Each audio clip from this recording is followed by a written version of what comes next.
नमस्ते। तो बिना टाइम वेस्ट किए बहुत ही आसान तरीके से आप सबको समझा देता हूँ कि अलील्स होते क्या हैं और जीन और अलील में क्या रिलेशन होता है। आज आपका पूरा डाउट क्लियर हो जाएगा इससे रिलेटेड अगर है तो, क्योंकि ये बिल्कुल ही डिफ़िकल्ट नहीं है, बहुत ही ईज़ी है, एकदम स्मूथ। कोई इसमें तामझाम नहीं है। बस आप ये वीडियो जैसे ख़त्म करोगे पूरा देख के आपको जीन और अलील अच्छे से समझ में आ जाएगा। बेसिक मैं कवर करने वाला हूँ यहाँ पे। Let's start.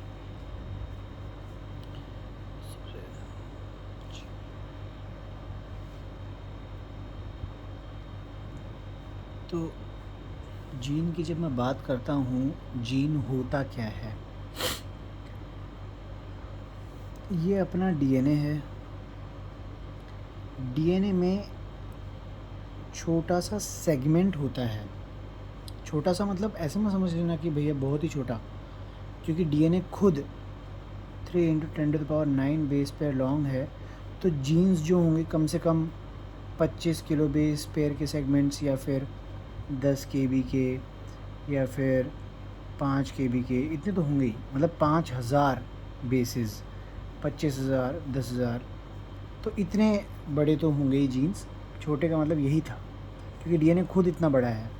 तो जीन क्या होता है? कोई भी डीएनए का छोटा सा सेगमेंट जो आरएनए बनाता है। मतलब कि डीएनए का वो पार्ट जिसका आरएनए बनता है उसे जीन कहते हैं। अगर डीएनए का कोई पार्ट है जिसका आरएनए नहीं बनता, फॉर एग्ज़ाम्पल ये पार्ट हो गया, इसका आरएनए नहीं बनता, ट्रांसक्रिप्शन के बाद इसका आरएनए नहीं बनता, तो इसको जीन नहीं बोलेंगे। इस पार्ट को जीन इसलिए बोलेंगे क्योंकि इसका आरएनए बन रहा है, इसके अंदर ट्रांसक्रिप्शन हो रहा है, तो इसको अपन बोलेंगे जीन। सो जीन की अगर मैं सिर्फ डेफिनेशन बताऊं आपको, तो gene is the transcriptional unit, transcriptional unit of DNA. DNA की ट्रांसक्रिप्शनल यूनिट यानी कि वो पार्ट डीएनए का जिसका ट्रांसक्रिप्शन हो और वो आरएनए बनाए, उसे जीन कहते हैं। ठीक है, ये एक छोटा सा मैंने पॉइंट बताया है, और ये सच्ची में, ये आप जब बहुत हाई लेवल स्टडीज़ करोगे, कहीं पर भी आगे और ज़्यादा पढ़ोगे आप, तो आपको पता चल जाएगा कि यही एक्चुअल डेफिनेशन है जीन की।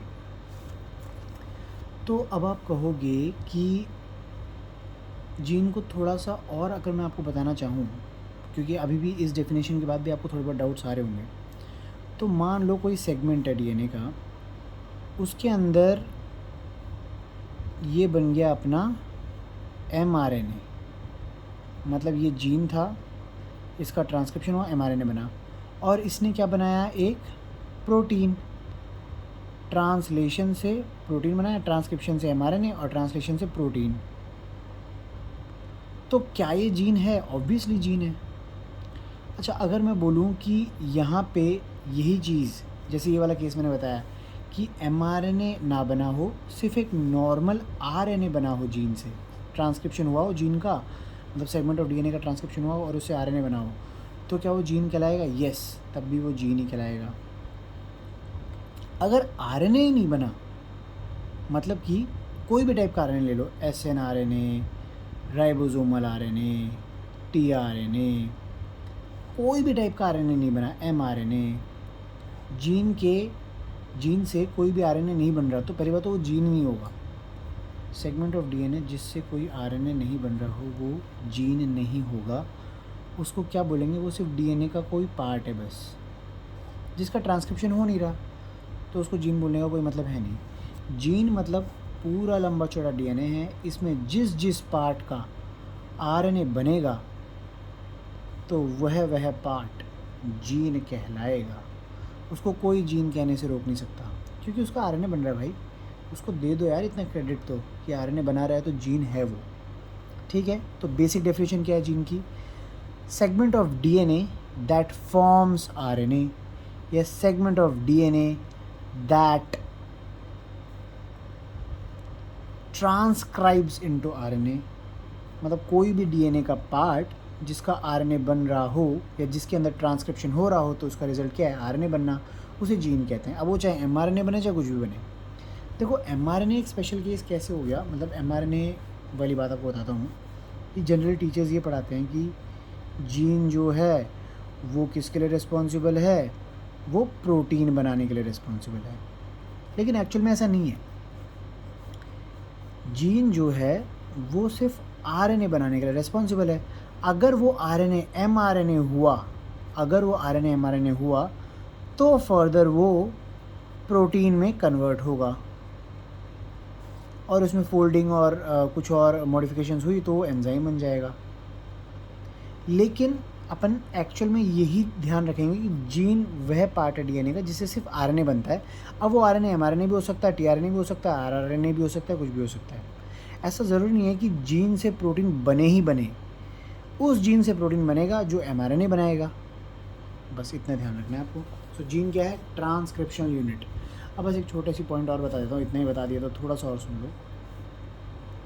देखो अभी रात के 2 बज रहे हैं तो मेरी वॉइस थोड़ी कमी रहेगी और एनर्जी तो नॉर्मल है, मतलब ऐसे कोई दिक्कत नहीं है कि मुझे पढ़ाने में दिक्कत हो रही है, लेकिन मैं थोड़ा सा एक शांत स्वभाव से पढ़ा पाऊँगा, इतना हाई वॉइस करके या जोश वगैरह में नहीं पढ़ा पाऊँगा, तो प्लीज़ बेयर विद इट।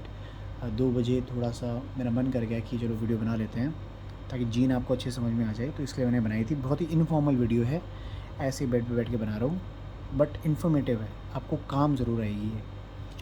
तो जीन के 3 पार्ट्स होते हैं, प्रमोटर, कोडिंग और terminator.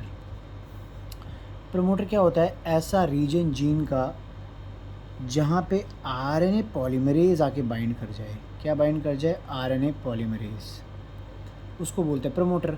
Coding region, coding region वो रीजन होता है जीन का जो प्रोटीन के लिए कोड करता है, जो प्रोटीन बनाने के लिए काम में आता है।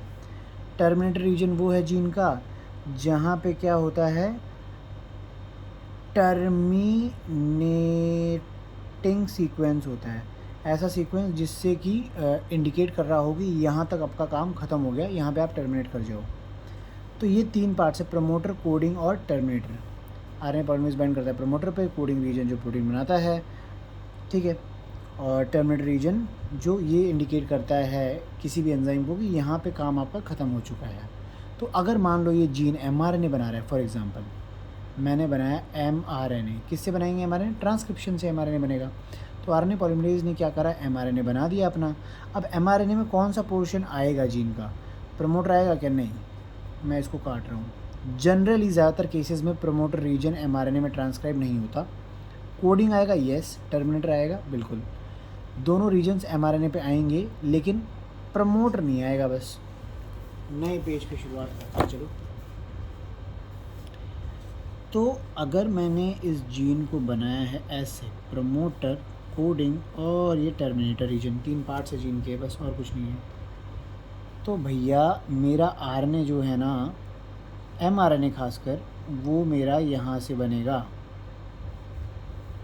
मतलब एमआरएनए में कोडिंग रीजन तो होगा मेरा, टर्मिनेटर सीक्वेंस भी होगा, और पॉली ए टेल तो मॉडिफिकेशन है जो बाद में होती है, एक बार एमआरएनए बन जाता है उसके बाद।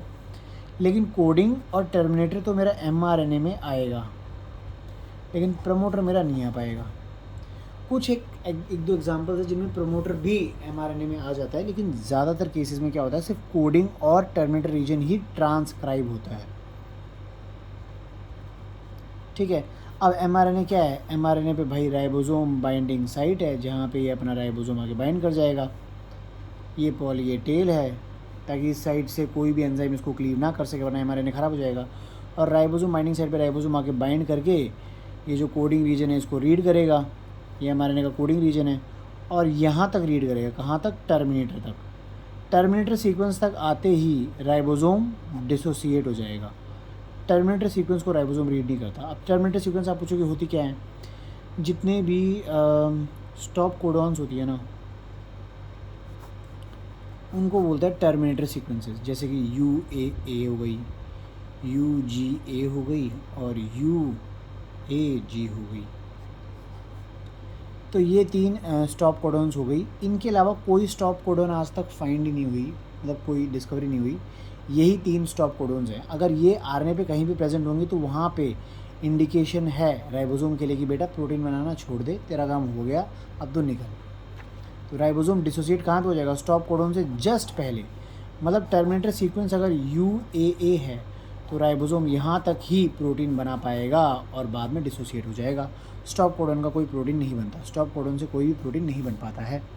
कोडिंग रीजन से प्रोटीन बन गया है, बस समझ में आ गई ना बेसिक बात जीन की। ओके, अब थोड़ा सा मैं आपको अलील्स का कंसेप्ट बताने वाला हूँ जो कि जेनेटिक्स से रिलेटेड है, तो थोड़ा सा और बेयर कर लीजिए, पूरा समझ में आ जाएगा, अच्छे समझ में आ जाएगा, इतना तो भरोसा कीजिए मेरे पे।